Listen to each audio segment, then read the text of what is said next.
Hallelujah. Hallelujah. Praise the Lord. தேவனுடைய நாமம் மகிமைப்படுவதாக.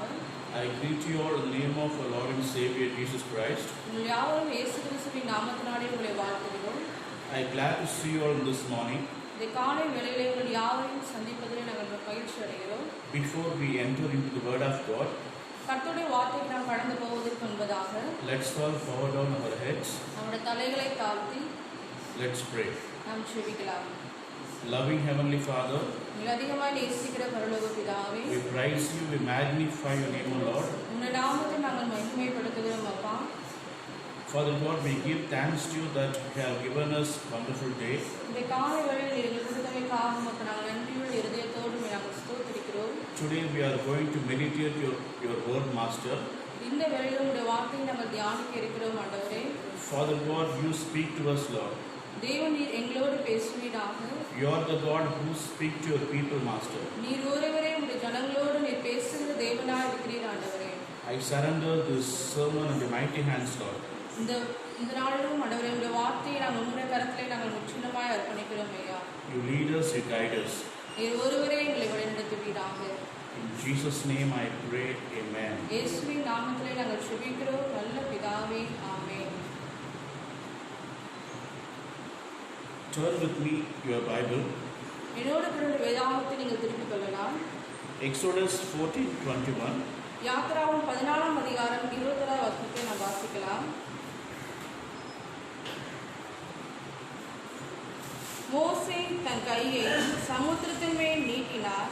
அப்பொழுது கர்த்தர் ராம் முழுதும் பலத்த கீழ்காற்றினால் சமுத்திரம் ஒதுங்கும்படி செய்து அதை வறண்டு போக பண்ணினார். ஜலம் பிளந்து பிரிந்து போயிற்று. Then Moses stretched out his hand over the sea, and all that night the Lord drove the sea back with a strong east wind and turned it into dry land. The waters were divided, and Israelites went through the sea on dry ground with a wall of water on the right and the left. So this incident, it's very familiar to us. இந்த சம்பவம் நம்ம எல்லாருக்கும் மிகவும் தெரிந்த சம்பவமானது. We have heard so many sermons on this passage. இந்த சம்பவத்திலிருந்து பல விதமான செய்திகள், தேவ செய்திகளை நாம் கேட்டிருக்கிறோம். Today I am going to share three God's major work. இந்த நாளிலே மூன்று விதமான கர்த்தர் அந்த இடத்துல அவர் என்ன செய்தார் என்று சொல்லி மூன்று விதமான ஆசீர்வாதங்களை உங்கள் மத்தியில் நான் பகிர இருக்கிறேன். What God had done in Moses and Israelites. இஸ்ரவேலருடைய வாழ்க்கையிலும் மோசேயுடைய வாழ்க்கையில கர்த்தர் என்ன விதமான அற்புதமான காரியங்களை செய்தார் என்று சொல்லி இந்த நாளில் உங்கள் மத்தியில் நான் பகிர இருக்கிறேன். Let me read for you. உங்களுக்காக நான் அதை வாசிக்கிறேன். Exodus 14 verses 1 to 3. யாத்திராவும் 14ஆம் அதிகாரம் 1 முதல் 3 வசனத்தை நாம் வாசிக்கலாம். கர்த்தர் மோசேயை நோக்கி, நீங்கள் திரும்பி மிக்தோலுக்கும் சமுத்திரத்துக்கும் நடுவே பாகால் செபோனுக்கு முன்பாக இருக்கிற ஈரோத் பள்ளத்தாக்கின் முன்னடியிலே பாளையம் இறங்க வேண்டும் என்று இஸ்ரவேல் புத்திரருக்கு சொல்லு. அதற்கு எதிராக சமுத்திர கரையிலே பாளையம் இறங்குவீர்களாக. அப்பொழுது பார்வோன் இஸ்ரவேல் புத்திரரை குறித்து, அவர்கள் தேசத்திலே திகைத்து திரிகிறார்கள், வனாந்திரம் அவர்களை அடைத்து விட்டது என்று சொல்லுவார். Then the Lord said to Moses, tell the Israelites to turn back and encamp near Pi-hahiroth between Migdol and the sea. They are to encamp by the sea, directly opposite Baal-zephon. Pharaoh will think the Israelites are wandering around the land in confusion, hemmed in by the desert. Here we can see the plan of God. இங்கே தேவனுடைய திட்டத்தை குறித்து நாம் பார்க்கலாம். Firstly, I am telling that God's plan. முதலாவது நான் தேவனுடைய திட்டத்தை குறித்து உங்கள் மத்தியிலே நான் சொல்கிறேன். The God's major work is தேவனுடைய பெரிதான திட்டம் என்னவென்றால் His plans. தேவனுடைய திட்டம். Plan of God. தேவனுடைய திட்டம். No one can comprehend God's plan. தேவனுடைய திட்டத்தை எவராலும் எளிதாக புரிந்து கொள்ள முடியாது. Only God chosen people can understand, can know God's plan. தேவனால் தெரிந்து கொள்ளப்பட்ட பிள்ளைகள் மாத்திரமே கர்த்தருடைய திட்டம் என்ன என்பதை அவர்களால் புரிந்து கொள்ள முடியும். Only his children will know his plan, his purpose and his will. தேவனால் தெரிந்து கொள்ளப்பட்ட பிள்ளைகள் மாத்திரமே தேவனுடைய திட்டத்தையும் அவருடைய நோக்கத்தையும் அவருடைய சித்தத்தையும் அறிந்து கொள்ள முடியும். Here Bible clearly says that இங்கே வேதாகம் மிகவும் தெளிவாக சொல்லி இருக்கிறது. God told Moses தேவன் மோசேயை நோக்கி to encamp between Migdol and the sea. மிக்தோலுக்கும் செங்கடலுக்கும் நடுவாக நீங்கள் பாளையம் இறங்க வேண்டும் என்று சொல்லி கர்த்தர் சொன்னார். Why? Because ஏனென்றால் if they encamp between Migdol and the sea, அவர்கள் மிக்தோலுக்கும் செங்கடலுக்கும் நடுவாக பாளையம் இறங்க வேண்டும் என்றால் Pharaoh would think that பார்வோன் இவ்விதமாக சிந்திப்பார், Moses, Israelites were trapped. மோசேயும் இஸ்ரவேல் ஜனங்களும் அங்கே சிக்கிக் கொள்வார்கள் என்று. They will be in confusion. அவர்கள் அங்கே குழப்பத்திற்குள்ளாக கடந்து செல்வார்கள் என்று. They couldn't go forward. அவர்களால் முன்னேறி செல்ல முடியாது என்று சொல்லி.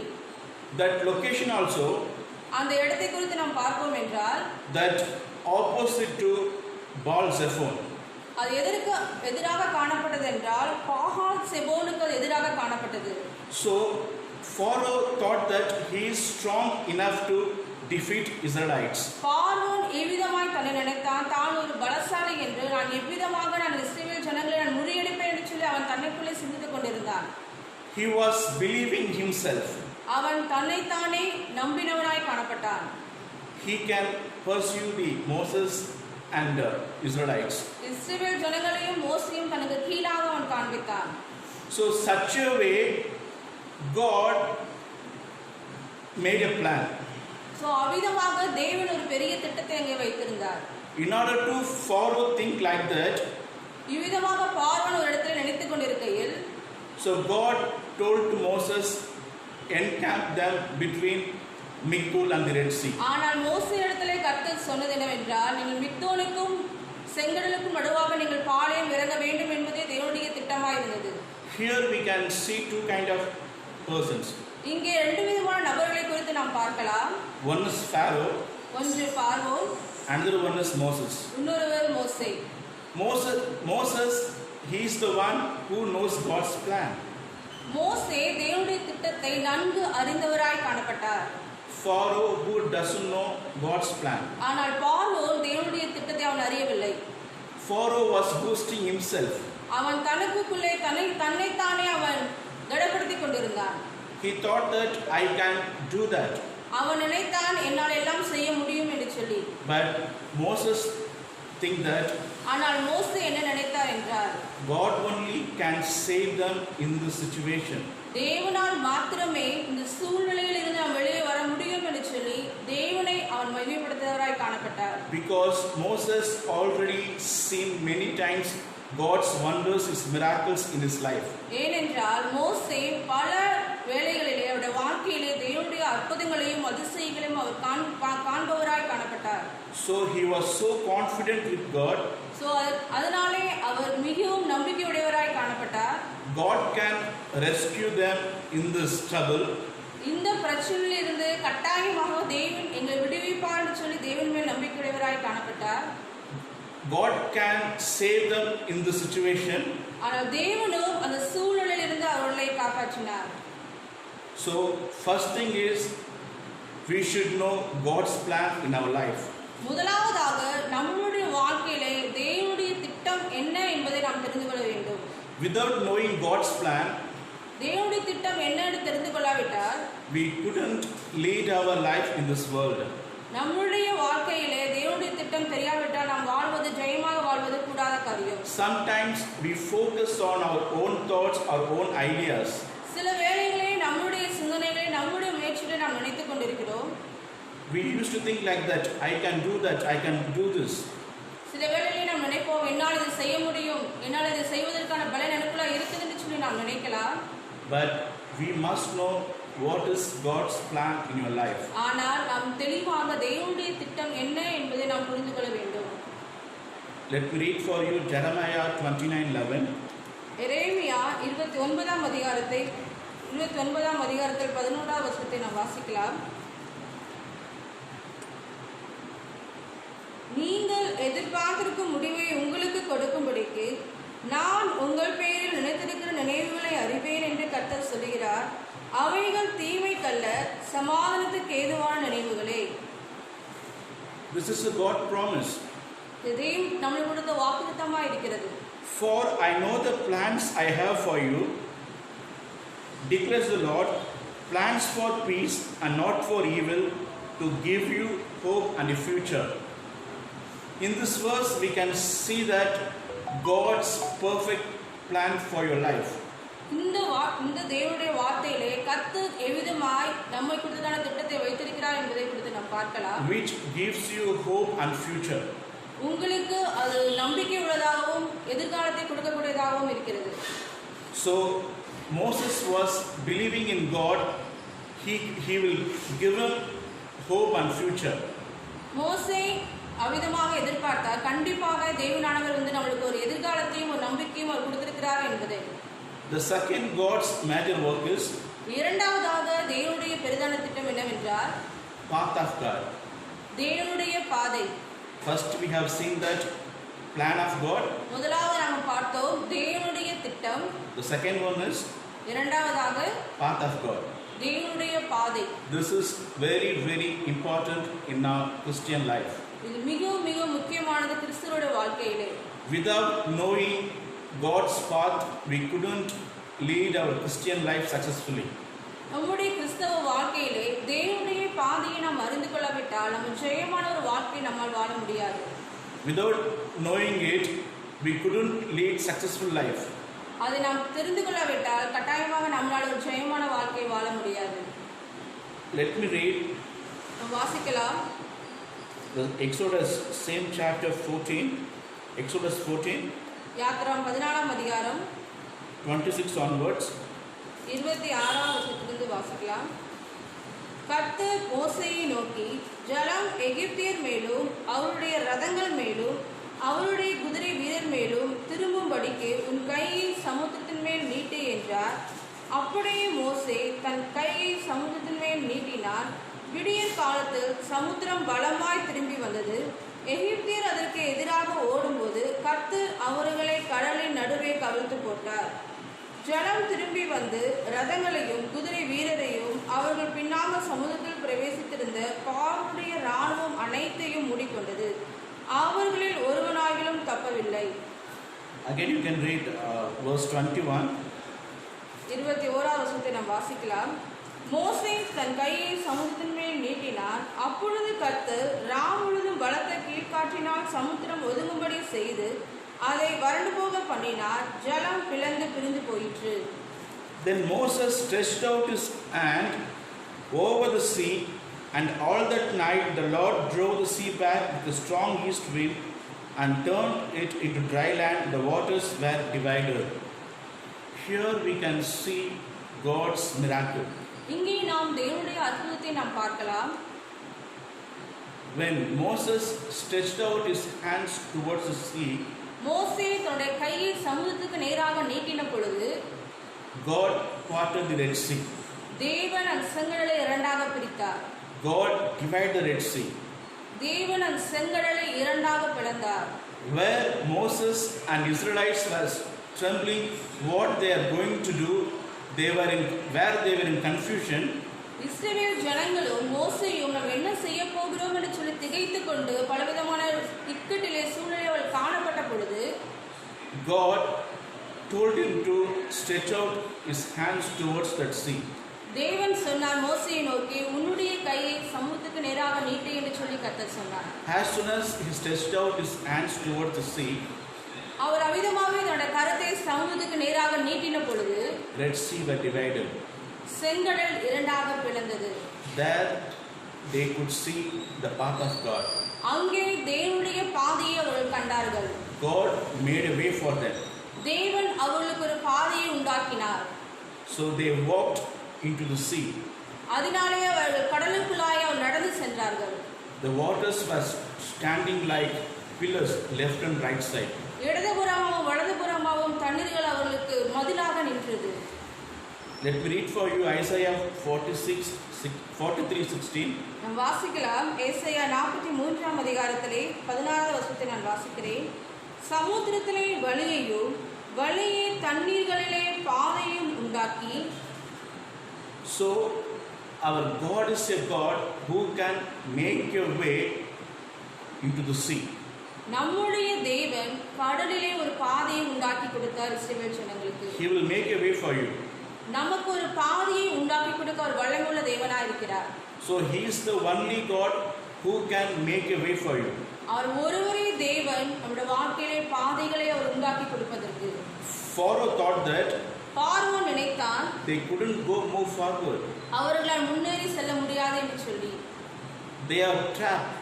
அவர்கள் அங்கே சிக்கிக் கொள்வார்கள் என்று சொல்லி அவன் நினைத்தான். But God made a way for them. ஆனால் தேவன் அவர்களுக்கு ஒரு பாதையை ஏற்படுத்தி கொடுத்தார். In a miraculous way. அற்புதமான விதத்திலே. In a wonderful way. அதிசயமான ஒரு வேளையிலே. See what a mighty God we serve. பாருங்கள், நாம் எப்படிப்பட்டதான ஒரு சர்வ வல்லமையுள்ள தேவனை நாம் ஆராதித்துக் கொண்டிருக்கிறோம். So we no need to worry about anything. எதை குறித்து நாம் கவலைப்பட வேண்டிய அவசியம் இல்லை. When we trust in God, நாம் தேவனை விசுவாசிப்போமே என்றால் definitely God will make a way for you. கண்டிப்பாக தேவன் நமக்காக ஒரு பாதையை உண்டாக்க ஒரு வல்லமையுள்ள தேவனாக இருக்கிறார். Whatever situations right now you are, எந்த சூழ்நிலையில் நீங்கள் ஒருவேளை இப்பொழுது காணப்பட்டுக் கொண்டிருக்கலாம். you may think that no one can help in this situation. இந்த சூழ்நிலையில் எனக்கு உதவி செய்ய யாருமே இல்லையே என்று சொல்லி நீங்கள் அங்கலாய்த்துக் கொண்டிருக்கலாம். I am facing so many troubles. நான் பல பிரச்சனைகளை நான் சந்தித்துக் கொண்டிருக்கிறேன். This very morning God's telling you He is the one who can make a way in your life. இந்த காலை வேளையிலே உங்கள் மத்தியில் நான் சொல்லுகிறேன், கர்த்தர் உங்களுக்காக ஒரு பாதையை அவர் உண்டாக்குவார். He will do that. அவர் செய்து முடிப்பார். He already did it for Moses and Israelites. அவர் ஏற்கனவே இஸ்ரவேல் ஜனங்களுக்கும் மோசேக்கும் செய்து முடித்தார். Definitely He will do it for you also. நிச்சயமாக உங்கள் வாழ்க்கையிலும் அவர் செய்ய வல்லமையுள்ள தேவனாய் இருக்கிறார். So again I am going to share the third thing. மூன்றாவது காரியத்தை உங்கள் மத்தியில் நான் சொல்ல இருக்கிறேன். First one, plan of God. முதலாவது தேவனுடைய திட்டம். Second one, path of God. இரண்டாவதாக தேவனுடைய பாதை. The third one is something different. மூன்றாவது கொஞ்சம் வித்தியாசமானது. The path of God. தேவன் நமக்காக அவர் பழிவாங்குதலை அவர் யுத்தம் செய்தலை வல்லமையுள்ள தேவனாய் இருக்கிறார். We have seen in Bible in many times God's revenge. தேவனுடைய வழி நடத்துதலை தேவனுடைய நடத்தைகளை பல விதத்தில் நாம் வேதாகமத்தில் நாம் பார்க்கலாம். If man wants to take a revenge on people, மனிதனானவன் என்பது மக்களுக்கு இப்போது ஒரு காரியங்கள் செய்வதற்கு என்பதாக மனிதன் ஒரு திட்டத்தை எடுத்து அவன் செய்வானே என்றால், பழிவாங்கல் அவன் எடுத்துக்கொள்வானே என்றால், it's not going to be bad that much. அது அவ்வளவு ஒரு பெரிதாக காணப்படாது.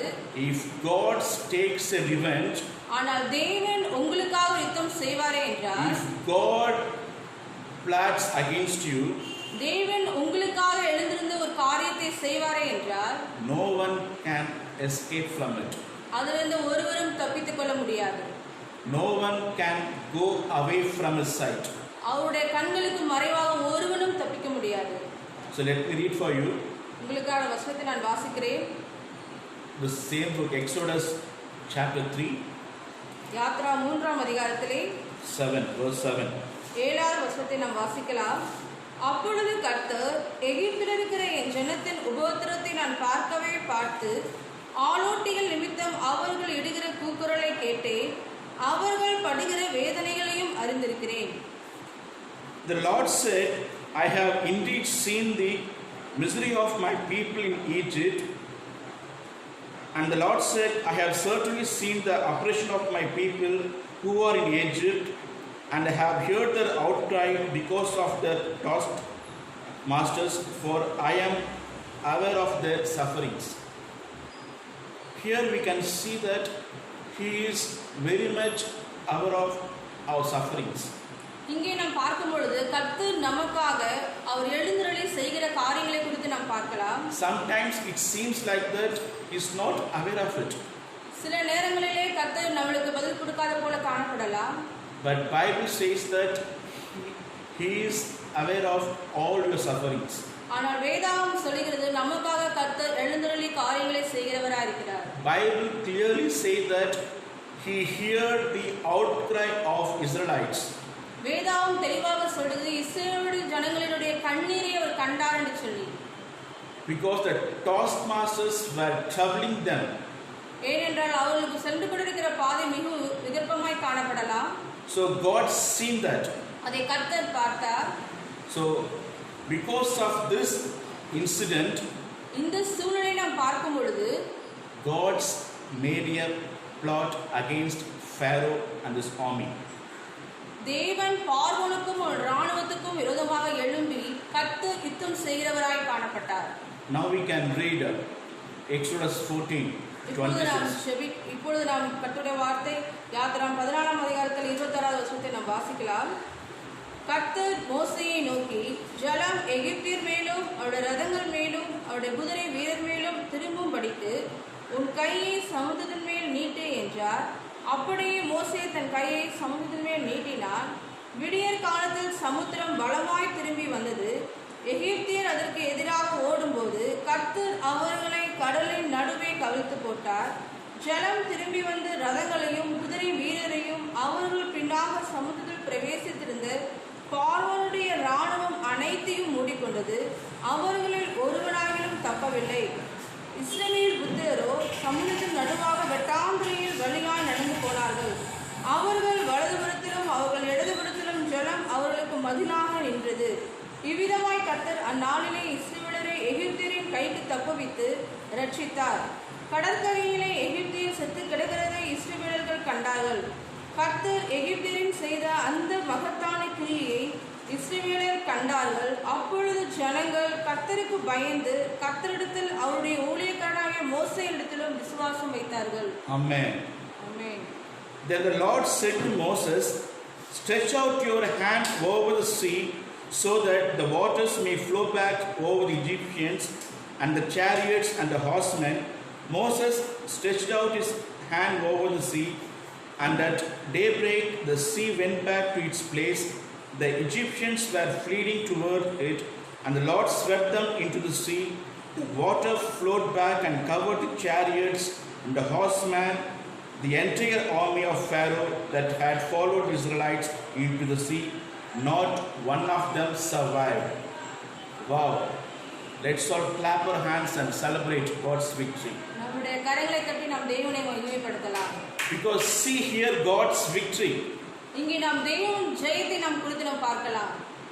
When again Moses stretched out his hands towards the sea, அவன் மோசே மறுபடியும் தன்னுடைய கரத்தை சமுத்திரத்துக்கு நேராக நீட்டின பொழுது the waters came back to its place. தண்ணீர் மறுபடியும் அதே இடத்தில் வந்து அந்த கடல் மறுபடியும் மூடிற்று. The water covered Pharaoh, his army, his chariots, its horsemen. பார்வோனையும் அவன் ரதங்களையும் அவன் குதிரை வீரர்களையும் அவன் சேவகர்களையும் அந்த தண்ணீர் மூடிவிட்டது. Bible clearly says that no one was survived. வேதாகம் தெளிவாக சொல்கிறது அவர்கள் ஒருவரும் தப்பவில்லை என்று சொல்லி. Everyone died. எல்லாரும் அங்கே மரித்து போனார்கள். So this is the God's plot. இதுதான் தேவன் நமக்காக செய்கிற யுத்தம். If God take a revenge against the people, those who are coming against you, தேவ ஜனங்களுக்கு விரோதமாய் தேவ பிள்ளைகளுக்கு விரோதமாய் யார் எழும்பினாலும் கர்த்தர் நமக்காக யுத்தம் செய்ய வல்லமுள்ள தேவனாய் இருக்கிறார். no one escape from in his sight. அதில் தேவனுடைய பார்வையில் இருந்து ஒருவனாயிலும் தப்ப முடியாது. Only thing what we have to do is ஒரே ஒரு காரியம் நாம் என்ன செய்ய வேண்டும் என்றால் we have to trust in God. நாம் தேவனை விசுவாசிக்க வேண்டும். We have to trust him always. அவரை எப்பொழுதும் நாம் நம்பிக்கை கொண்டிருக்கிறவர்களாய் நாம் காணப்பட வேண்டும். We have to trust him in all our situations. எல்லா சூழ்நிலைகளிலும் தேவனை நாம் நம்பிக்கையுடையவர்களாய் நாம் காணப்பட வேண்டும். So God will fight for you. தேவன் நமக்கு யுத்தம் செய்கிறவராய் இருக்கிறார். No one will escape. அதில் ஒருவராயும் தப்ப முடியாது. That's what he did to Moses and Israelites. அதுவே தேவன் இஸ்ரவேலுடைய ஜனங்களுடைய வாழ்க்கையிலும் மோசேயுடைய வாழ்க்கையிலும் கர்த்தர் செய்து முடித்தார். No one will survive. ஒருவனாயிலும் அதில் தப்ப முடியாதபடி தேவன் செய்து முடித்தார். All are covered by the Red Sea. யாவரும் செங்கடலிலே மடிந்து போனார்கள். I am telling you one thing. ஒரு வார்த்தைகள் மத்தியில் நான் சொல்ல இருக்கிறேன். I want to match this Same thing, our present situation. இப்போ நாம் கடந்து போய் கொண்டிருக்கிற சூழ்நிலைக்கும் இதுவும் நான் உங்களுக்கு சம்மதப்படுத்தி நான் பேசுகிறேன்.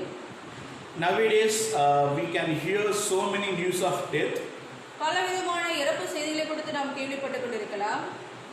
During this pandemic period, கொள்ளை நோய் இந்த நாட்களிலும் கூட we have seen so many deaths in our life. பல நண்பர்கள் உறவினர்கள் யாராக இருக்கட்டாலும் பல இறப்பு செய்திகளை நாம் கேட்டுக்கொண்டிருக்கிறோம். So in our friends, neighbors, relatives, we have heard so many bad news. பல செய்திகளை நாம் கேட்டுக்கொண்டிருக்கிறோம். So in this situation, we shouldn't afraid of it. இந்த சூழலை நாம் உங்களுக்கு சொல்வது என்னவென்றால் எதை குறித்தும் நீங்கள் பயப்படாதிருங்கள். We have to trust in God. நாம் தேவன் மேல் விசுவாசம் உடையவர்களாய் நாம் காணப்பட வேண்டும். When we know God's plan, நாம் தேவனுடைய திட்டத்தை அறிவோம் என்றால், when we know God's path, நாம் தேவனுடைய பாதையை நாம் அறிவோம் என்றால், when we know God's plot, that means God can take a revenge for you. He will do your things for you. தேவன் நமக்காக யுத்தம் செய்வார், அவருடைய ஜனங்களுக்காக யுத்தம் செய்வார் என்று சொல்லி நாம் நினைப்போம் என்றால், So we no need to worry about anything. நாம் எதை குறித்து நாம் கவலைப்பட வேண்டிய அவசியம் இல்லை. So far God has protected you. இதுவரை உங்களை காப்பாற்றின தேவன், So far God saved you. இதுவரை உங்களை காப்பாற்றி பாதுகாத்து வழிநடத்தின தேவன். We have heard so many news, பல செய்திகளை நாம் கேட்டிருக்கலாம், but still we are alive. இதுவரைக்கும் நம் ஜீவனோடு இருக்கிறோம். This is because only because of Jesus. இது ஒருவர் மாத்திரம், யார் நம் ஆண்டவராக இயேசு கிறிஸ்துவால் மாத்திரமே. So he is the only reason today we are alive. இன்று நாம் ஜீவனோடு இருக்கிறோம் என்றால் அது தேவனாகிய இயேசு கிறிஸ்துவால் மாத்திரமே. So whatever may happen in your life, எதுவாக நடந்திருந்தாலும், so don't worry about it. அதை குறித்து நீங்கள் கவலைப்பட வேண்டாம். Trust in God. தேவன் மேல் விசுவாசம் உள்ளவர்களாய் இருங்கள். Trust in God always. தேவனை எப்பொழுதும் நீங்கள் விசுவாசித்துக் கொண்டிருங்கள். Definitely God will do miracles and wonders in your life. கண்டிப்பாக தேவன் நம்முடைய வாழ்க்கையிலும் இந்த கேட்டுக்கொண்டிருக்கிற வாழ்க்கையிலும் அற்புதங்களையும் அதிசயங்களையும் செய்வார். வல்லமையுள்ள தேவனாய் இருக்கிறார். As he did to Moses and Israelites. எவ்விதமாக அவர் இஸ்ரவேலுடைய ஜனங்களுடைய வாழ்க்கையிலும் மோசேயுடைய வாழ்க்கையிலும் செய்தது போலவே. So let's pray. இப்பொழுது நாம் ஜெபிக்கலாம். Loving Heavenly Father, எங்களை அதிகமாய் நேசிக்கிற பரலோக பிதாவே, we praise you, we magnify your name, O Lord. உம்மை நாங்கள் துதிக்கிறோம், உம்மை நாங்கள் ஸ்தோத்திரிக்கிறோம் ஆண்டவரே. So you have spoken to us, Master. நீர் இன்று எங்களோடு பேசியிருக்கிறீர் அப்பா. So, Father God, you are the God who plans for us, Master. நீர் ஒருவரே எங்களுடைய வாழ்க்கையில உம்முடைய திட்டங்களை நீர் நிறைவேற்றுகிறவர் தேவனாய் இருக்கிறீர். You are the God who makes a way for us, Master. நீர் ஒருவரே எங்களுக்கு பாதையை நீர் வழிநடத்துகிற தேவனாய் இருக்கிறீர். You are the God who is standing with us, Master. நீர் ஒருவரே எங்கள் மத்தியிலே நீர் நிற்கிறவராய் எல்லா சூழ்நிலைகளிலும் நீர் எங்களோடு கூட இருக்கிற தேவனாய் இருக்கிறீர். We no need to worry about anything, Master. நாங்கள் எதை குறித்தும் நாங்கள் கவலைப்பட போவதில்லை ஆண்டவரே. Nothing is impossible with you, Lord. உம்மாலே எல்லாம் கூடும். உம்மாலே செய்ய அதிசயமான காரியங்கள் ஒன்றுமே இல்லை. உம்மாலே எல்லாம் கூடும் ஆண்டவரே. Everything is possible with you alone, Master. எல்லாம் உம்மாலே கூடும் ஆண்டவரே. Especially in this pandemic period. இந்த ஆண்டவரே அப்பா மோசமான சூழ்நிலைகள் மத்தியிலும் அப்பா. Father God, you are the only God who can save us, Lord. நீர் ஒருவரே எங்களை இதுவரைக்கும் எங்களை ரட்சித்து எங்களை காப்பாற்றி இருக்கிறீர் ஆண்டவரே. So far you have protected us, Master. நீர் ஒருவரே எங்களை இதுவரைக்கும் எங்களை பாதுகாத்து இருக்கிறீர் அப்பா. We give thanks to you, Lord. உமக்கு நாங்கள் கொடான கொடி நன்றி செலுத்துகிறோம். As your word says that உம்முடைய வார்த்தை சொல்கிறது அல்லவா, you have your plans for us, Master. நீர் எங்களை குறித்தான திட்டங்கள் வைத்திருக்கிறீர் அப்பா. You will make a way for us, நீர் Master. எங்களுக்காக பாதையை உருவாக்குற தேவனா இருக்கிறீர் ஆண்டவரே. You will be with us and you will take revenge on people, those who are coming against us, Master. நீர் எங்களோடு கூட இருந்து உம்முடைய ஜனங்களுக்கு விரோதமாய் எழும்புகிறவர்களை கர்த்தர் நீர் நீதி நியாயத்தை நீர் செய்கிற தேவனா இருக்கிறீர் அப்பா. Thank you, Lord. நன்றி செலுத்துகிறோம் அப்பா. Thank you so much for your word, Master. கொடான கொடி நன்றி செலுத்துகிறோம். நீ கொடுத்த வார்த்தைகளுக்காக நன்றி செலுத்துகிறோம். In Jesus' name I pray, amen. இயேசுவின் மூலம் ஜெபிக்கிறோம் நல்ல பிதாவே, ஆமென்.